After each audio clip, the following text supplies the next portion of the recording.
परम शांति बाबूजी। बाबूजी ये बताइए कि आत्मा और जीवात्मा में क्या अंतर है? आत्मा उसको कहते हैं जो परमात्मा का ज्ञान रखता है, परमात्मा से योग करता है और परमात्मा के योग के कनेक्शन, योग माना कनेक्शन, आत्मा के कनेक्शन के कारण आत्मा में पावर है।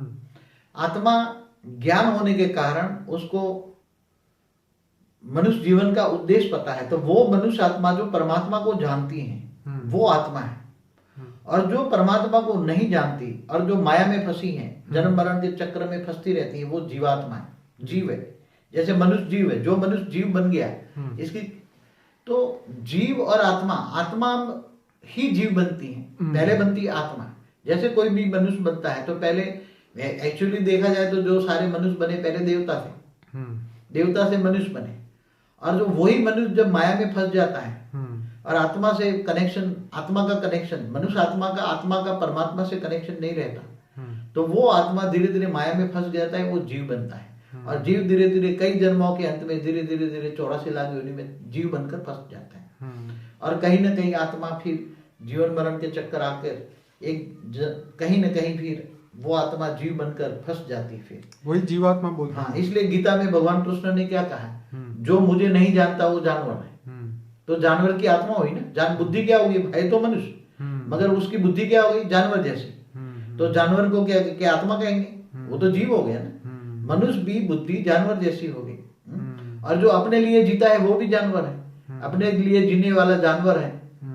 क्या बोला गीता ने, जो मुझे नहीं जानता वो भी जानवर है और जो अपने लिए जीता है वो भी जानवर है। जो विश्व कल्याण के लिए जीता है वो देवता है और समग्र विश्व कल्याण को, विश्व को परिवर्तन करता है वो परमात्मा है। तो आत्मा की अलग अलग डेफिनेशन है। इसलिए आत्मा जब बहुत पाप के हिसाब फंस जाती है, माया में फंस जाती है, तब वो मनुष्य की आत्मा जीव बन जाती है। और जीव फिर धीरे धीरे जीव की वैल्यू, जीव की कैपेसिटी बहुत डाउन होती है, आत्मा की वैल्यू धीरे धीरे आगे बनकर आत्मा धीरे धीरे देवात्मा बन जाता है। तो देवता स्वर्ग लोक में जाता है और स्वर्ग में वही आत्मा पुरुषार्थ करते धीरे धीरे वैकुंठ और करके वो आत्मा से धीरे धीरे धीरे परम धाम में चला जाता है, तो जीव से शिव बन जाता है। और वही आत्मा अगर चाहे तो आत्मा से साधारण जीव बन जाता है और जन्म मरण के चक्र में आकर, और वो ऐसी आत्माओं की कोई ज्यादा आयुष लंबी नहीं होती। जब देवताओं की जो आत्मा है उसकी भी आयु कितनी होती, देवताओं की भी आयु, आत्माओं की आयु कितनी होती, देवताओं की आत्मा का एक दिन बताया, ब्रह्मा का एक दिन, ब्रह्मा के एक दिन में कल प्रलय होता है। तो कल प्रलय में काल अग्नि पैदा करके भूलोक, भूगुरलोक, स्वलोक तीनों खत्म हो जाते हैं। तो तीनों लोक में जितनी भी आत्मा है वो जलकर भस्म हो जाती है। इसलिए आत्माओं का भी तो ये जीवात्मा जो है वो तो इस ब्रह्मांड को भी क्रॉस नहीं कर सकती होगी। जीवात्मा तो धरती पर नरक का कीड़ा जैसी होती है। ओके।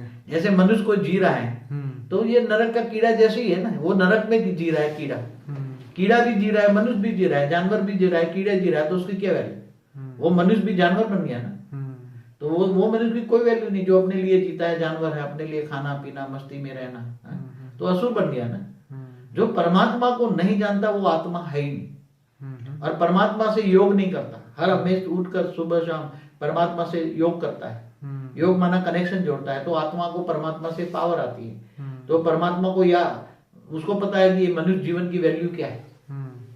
जब मनुष्य जीवन की वैल्यू वो समझता है कि ये मनुष्य जीवन बहुत वैल्यूबल है, हमें आत्मा से एक दिन आत्मा से परमात्मा बनना है, हमें ये मनुष्य जीवन छोड़कर हमें स्वर्ग लोक में जाकर इससे भी आगे हमें परमधाम जाना है।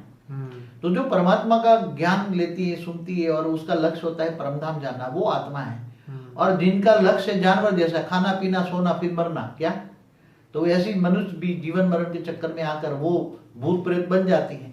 भूत प्रेत वही बनती है कि जो आत्मा जीव है। बाबूजी आज के समय में भौतिकवाद इतना बढ़ चुका है, सब लोगों को मतलब बड़ी बड़ी इच्छाएं हैं, तो ये इच्छाओं के साथ तो इंसान स्पिरिचुअलिटी में आगे बढ़ ही नहीं सकता ना। वो तो जो इंसान कई जन्म मरण के चक्र में आत्मा आती है तो भी जीव बन जाते हैं, माया में फंस जाती है। तो ज्यादातर 99% तो आत्माएं, ये 700 करोड़ में 99% आत्माएं तो माया में फंसी है ना। माया कहते हैं देहभान, इन आंखों से जो दिखता है उसमें फंसी पड़ी। मगर 1% तो आत्माएं ऐसी है जो सोल कॉन्शियस है, हाँ, जो देहभान नहीं चाहती, परमात्मा की ढूंढते हैं, हुई द ऑलमाइटी ऑथोरिटी, वो ढूंढते रहते हैं। अल्टीमेट ऑलमाइटी ऑथोरिटी कौन है, ये ब्रह्मांड गैलेक्सी मतलब ऐसी बहुत कम आत्माएं हैं जिनको परमात्मा की खोज है, 1% बाकी सब खा पी के मजे करने वाले लोग हैं। जो खा पी के मजे करने वाले हो तो जानवर बुद्धि है, मगर 1% ऐसी आत्मा है कि वो हमेशा ढूंढते कि जी मनुष्य जीवन का मतलब क्या है, what is the value of the life. तो वो परमात्मा को बचपन से ही ढूंढते रहते हैं।